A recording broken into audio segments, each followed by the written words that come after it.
Alright, so hello and welcome everyone to this brand new video. In this video, we are checking out the top free plugins that you can install on a fresh WordPress installation. The things that we're covering in this video basically revolve around the security settings of your website that make your website less prone to hacking, such as 2FA and disabling certain unnecessary WordPress features that can save you, loading times and make your website a bit fast. And we are also looking at avoiding spamming. So we'll be using Cloudflare Turnstile to avoid spamming. And then we also have a plugin known as MainWP that lets you manage all of your websites from one single dashboard. So we'll be installing the child plugin of that. And then finally, we have a backup plugin. So basically, all in all, these are the crucial, essential plugins that I install on every fresh WordPress installation that I have when I'm starting to build a site. And I'll also show you how to configure each of these plugins. So first up, what we are going to do is use this plugin called Admin and Site Enhancements. Small things that really help, clean up the WordPress admin area. So there are a few add-on functionalities also available. Now there is this thing called media replacement. You can easily turn this on, wherein the media ID won't break when you're trying to replace a media with the same name. Content duplication, if you want, you can do that. And yeah, this is also handy. Media library, infinite scrolling. And apart from that, I don't usually turn anything on here, but yeah, content duplication might help. So you can turn this on as well. Now you can choose to save on every tab, but you can also keep on moving. Now I like to really clean up the admin bar, so I will remove almost all of them. I don't really want any of them. Hide admin notices, this also I usually enable. I don't like the admin bar when I'm on the front end of the website, so I usually clean this up. Now this one as well, you can very well, get rid of the dashboard widgets that you don't want. I like to do that as well. And yeah, this one really comes in handy that in the list of plugins, it will only display active plugins first and all the inactive plugin at the bottom. That is a better thing to do. Login and logout, I usually don't change anything here. This change login URL, I'm not changing here because I'll be changing in another 2FA plugin. Custom code, you don't want to touch anything here. Here I disable Gutenberg. So from post page everywhere and disable comments. Usually I disable comments because it invites a lot of spam. So yeah, just go ahead and click on everything.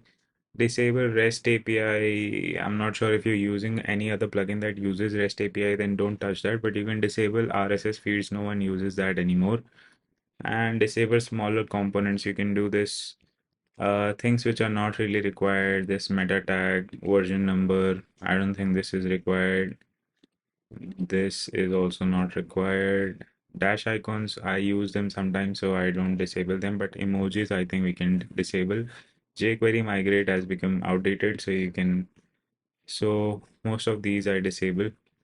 In the security, I don't do much. Disable XML RPC is good. You can do that. And in optimization, nothing much.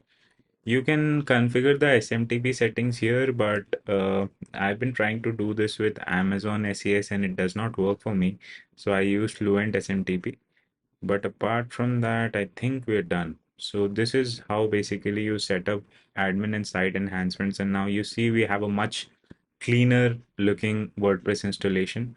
And this is how you go about configuring the first plugin that I usually go with, that is ASC. Now, the second stuff that we're going with is the solid security basic. We're trying to get a website a bit more secure. So when you install that, there is a setup option. And what you can do is simply go through the setup wizard. This is a brochure website. You can enable security check pro. You can click on my own website and force a password policy that makes sure that everyone has a strong password. And I'll authorize my own IP address and I'll enable the two-factor authentication. I'll go with default user groups and these all are, I think, good enough. So you can just go ahead and hit next. And again, you can just hit next. And the basic setup is done here. Now, thereon, you can go into deeper settings and configure things for yourself. Usually, I skip this one. I don't want them to track my data. And herein, I can hide the security menu that is coming here. I don't want it to be there. That is first. Rest of the things are pretty much good enough. You can turn on file change, modifications, notification. You can enable the side scan. You can enforce SSL. That's a good thing. And then you can go on to the advanced and you can change the login URL here. So now we're done making the website a bit more secure. And you can go into the users section and then configure the 2FA for your particular user account. Next up, what we're doing is we are enabling MainWP child. Now, MainWP child is a child plugin and you have to connect it to your central dashboard. So I have my central dashboard open here. What I will do is I'll enter the URL of the website and then I'll enter the admin username and then I will add the site here. So basically this lets you manage the site from everywhere, like from a single dashboard, you can manage all of your sites. Now the second thing to do is to configure backups. Now you can see this is showing that it's not connected, but when you reload now that you're connected, it won't show that message anymore. Now you can enable the backup plugin, and there is a small extension for the backup plugin that lets you manage the backups right from the MainWP central dashboard as well. So you can turn that on as well. Now it's time to configure the backups, and we will usually go with the remote storage one. Now the thing is that when you're trying to authenticate, since we have changed the login URL, the authentication won't work well. So right for the time when you are authenticating, you can just for a moment deactivate the security plugin and go ahead and authenticate with Google Drive. So here I have my Google account that I'll be using for backups.